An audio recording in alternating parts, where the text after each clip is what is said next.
TNI dan Rusia perkuat pasukan, NATO dan Cina menyusun rencana menjijikkan.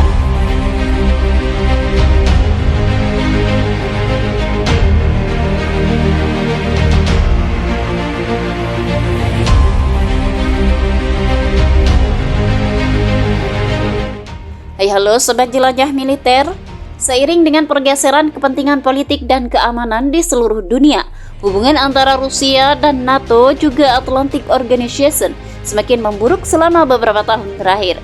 Meskipun NATO didirikan pada 1949 sebagai aliansi militer untuk melindungi anggotanya dari ancaman militer, hubungan antara NATO dan Rusia semakin tegang pada 2014 lalu, ketika Rusia menyerap Crimea dari Ukraina. Hal ini membuat NATO menetapkan sanksi ekonomi terhadap Rusia, dan dari situlah hubungan antara kedua belah pihak semakin memburuk. Rusia dan NATO saling menuduh satu sama lain, melakukan provokasi dan memperkuat posisi militer di dekat perbatasan. Kedua belah pihak juga terlibat dalam pertempuran di Suriah, dengan Rusia mendukung pemerintah Suriah dan NATO mendukung kelompok pemberontak. Pada akhirnya konflik antara Rusia dan NATO semakin memanas dan mengakibatkan meningkatnya ketegangan di dunia internasional. Karena kompleksitas dan kepentingan geopolitik yang terlibat, konflik antara Rusia dan NATO tidak dapat diatasi dengan mudah. Seiring dengan meningkatnya keprihatinan tentang keamanan global, perundingan diplomatik yang lebih efektif mungkin perlu dilakukan untuk mempromosikan perdamaian dan stabilitas di kawasan tersebut. Rusia dan Cina memiliki hubungan yang kompleks dan berubah-ubah selama bertahun-tahun. Meskipun keduanya memiliki sejarah yang panjang, kadang-kadang berselisih satu sama lain. Mereka juga memiliki kepentingan yang serupa di beberapa hal, terutama dalam hal politik dan ekonomi.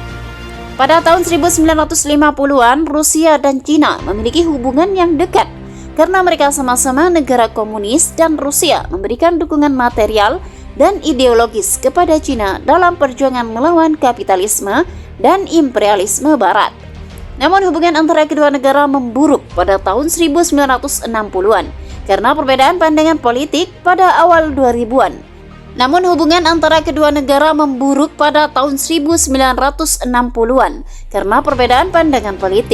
Pada awal 2000-an, hubungan antara Rusia dan Cina membaik karena keduanya menghadapi tantangan serupa dalam hubungan mereka dengan Barat. Rusia dan Cina mulai melakukan kerjasama dalam banyak bidang, termasuk perdagangan energi dan pertahanan. Keduanya juga memiliki sikap yang sama dalam hal isu internasional, seperti kebijakan luar negeri Amerika Serikat dan status Taiwan.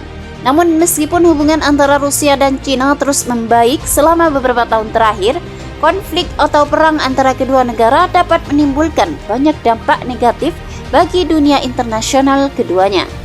Oleh karena itu penting bagi kedua negara untuk menjaga hubungan yang stabil dan berkelanjutan, serta menyelesaikan perbedaan mereka melalui dialog dan perundingan diplomatik yang efektif. Rencana menjijikkan yang dibuat NATO saat ini adalah menyusun serangan mematikan di malam hari, dikala kesiagaan TNI dan Rusia sedang menurun.